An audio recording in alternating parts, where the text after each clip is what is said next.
Alright guys, hello and welcome to another Rocket League analysis video. This one's for Mason. So this is his YouTube. So anyhow, we'll get stuck in. Let's get into it.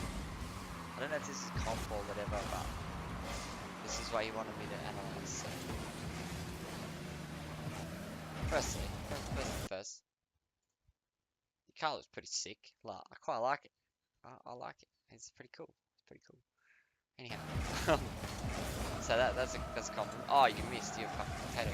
Alright, this is a rule that I have to give everybody. Sorry, I found my mouth. That I have to give everybody that I speak to. Right? If you're going up here, right, and the ball is going to be touching the wall eventually, isn't it? See? Now you don't have to jump off for this. If you jump off, the best case scenario for you leaping off this wall is you hitting it straight back into the ceiling and back onto the ground. Right? You want to wait for that to bounce there and you want to doink it as it comes past. You want to like half volley it basically. You don't want to jump off the roof, right? Because then you do this. You're just fucking flailing around like an absolute nugget. And you can't do anything. You can't defend from there. You end up landing the ball and they end up scoring. That was your teammate's fault after that point, but the miss was your fault, okay? So rule of thumb, if you're taking the ball off the wall, stay on the wall for as long as you can.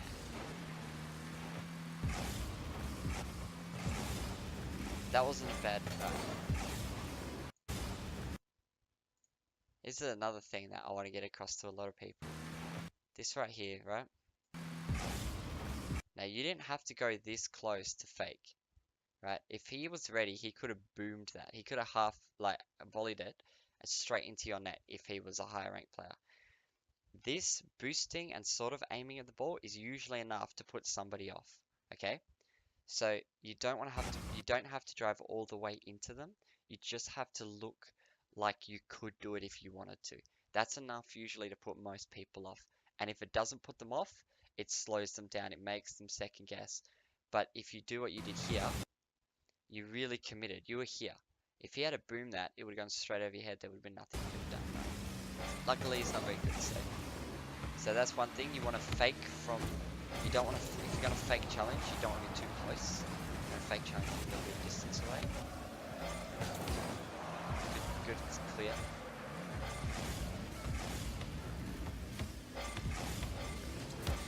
Oh, that wasn't too bad, but you left the dribble a little bit late without doing anything. Straight line dribbles are random bump for no reason. Straight line dribbles are straight line dribbles are easy to read. Eventually people will just dunk you.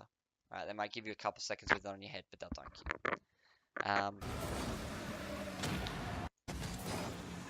Now here, you rotate it out. You got 84 boost, you got all the confidence in the world. Go into net. Go to far side of the net. So go to there, right? Your teammate will miss, right? No matter what rank he is, eventually he'll miss. It's not your job to take over in that shot. It's your job just to make sure that nothing bad happens after it. You don't be concerned about giving possession to the enemy team. And if you're going to go back to the net, rotate further, like deeper into the net, like this way, so that you're far side of the net. Because if you're all the way over here, and that guy's got the ball out here, he can shoot it over your head into the corners of the net. I mean, he's probably not that good, but he can do it. So you want to rotate a little bit deeper. And there, see? He got the pass on. But if you were in the net, then you could have read that he was going to get the pass on, and you could have intercepted the shot instead of trying to attempt to intercept the pass.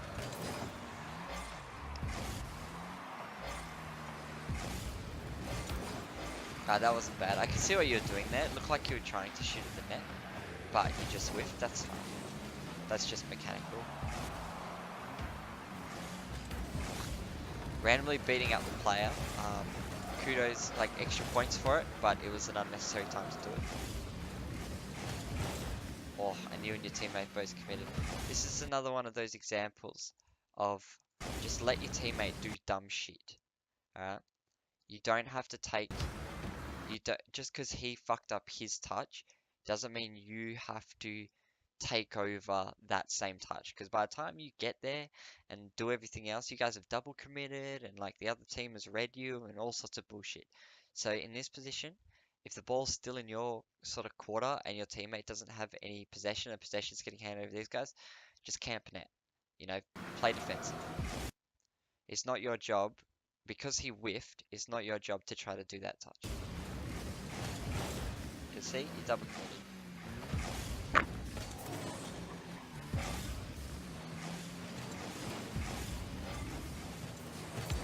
Oh, that was a good touch.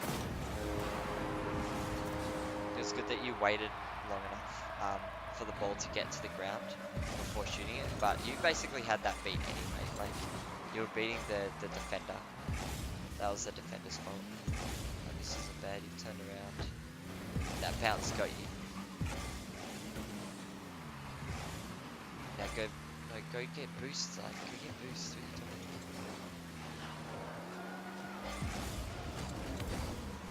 Oh, that wasn't so bad, that was just a challenge that he won. But a camp net. You still crawled a little bit far away from net. You sort of like, yeah, you're sort of crawling, holding W2, holding accelerate a bit too often. Don't be afraid to actually just all out stop if you need to. Oh, he was beating you to that 100 times over. That was just, I don't know, that was bad decision making there. It does seem like one of your biggest errors currently is that was a whiff from your teammate. Actually, I can use this whiff to describe what I mean by going far side of the net, right? Your teammate was close side of net. This guy passed. And look what happened to your teammate. He's stuck here as the ball came out and there was nothing he could have done. He had no momentum. He was here. Like, you being this side could have stopped this from going in. But obviously he'd already jumped, so you couldn't really, like, you'd hesitated, which is perfectly natural. It's the right thing to do. You're trying not to double commit. But this is why you don't want to be close side of the net if somebody's shooting or passing and is a threat. You want to be at least middle, at like between here and middle of the net. Depending on how threatening they're looking shooting wise. That was just a mistake from your teammate, because he was badly positioned. The other thing is, if you do find yourself on the close side of the net, just sort of reverse all the way into the net so you can still get a bit of extra depth onto it. Long get faked. Oh, that's alright. There wasn't much you could have done there. Your teammate got faked and all you could do was challenge it at that point. That was a bad pass, but you didn't go for it that time. That was good. Unfortunately, he's gone. But such is.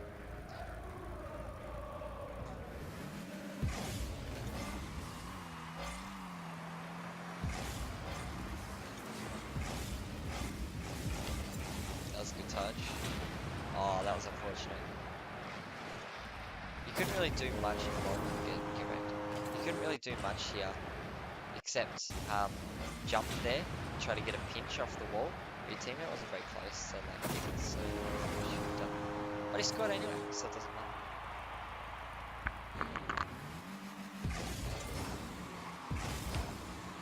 Oh, that was a bad kickoff, but man, that's just mechanics. Like, I can't really give you many tips on mechanics. Oh, you could have scored on that. You could have scored on that so easily. I can't give you many tips on mechanics, apart from... Oh, good touch. I can't give you many tips on mechanics because, like, that's... I'd have to do my own video on it. I can't just tell you how to do mechanics. It's all show, you know? Oh, good shot. Good shot. That was a pretty juicy shot. You saw an opportunity, you took it. Oh.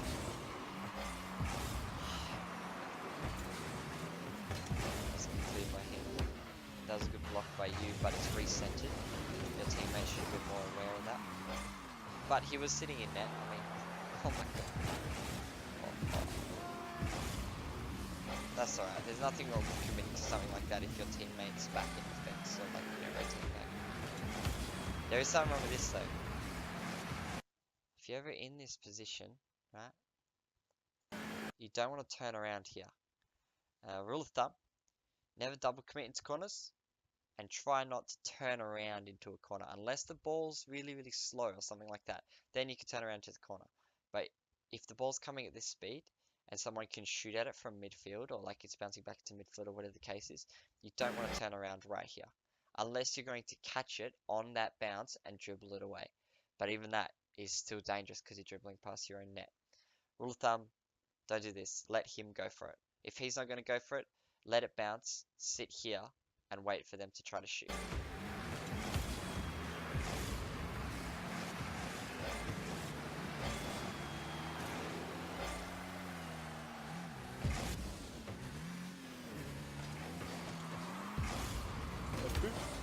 Oh, I would have tried to pass it on the backboard there, but your teammate was going back for Chris, so there wasn't really much that could be done.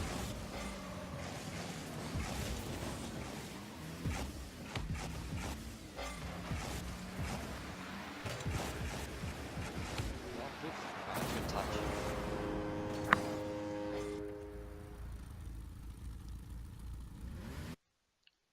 What? There's 28 seconds left. What happens next?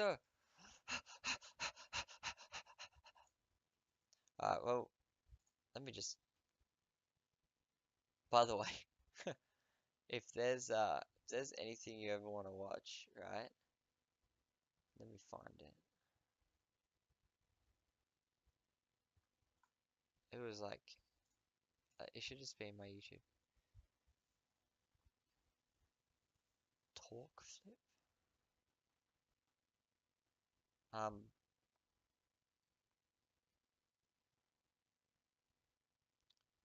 No, it's not here. There's something called like, 2017 Rocket League or something like that. It was made by some random dude, and it's like 20 minutes worth of like Twitch clips. It's so funny. You get to see Jacob with no shirt on and all sorts of stuff. Anyhow, one basically all up, I'd have to say, work on your positioning. Position yourself a little bit more defensively. Don't try to make up from the mistakes of your allies. That's not how you carry. You don't carry by being a 2v1. You carry by being everything your teammate isn't. And the more your teammate isn't, the more you have to carry. But you can do that by being defensive. You don't have to be offensive to carry. It's the worst way to carry something. Because no matter how good a team is, eventually they'll make a mistake.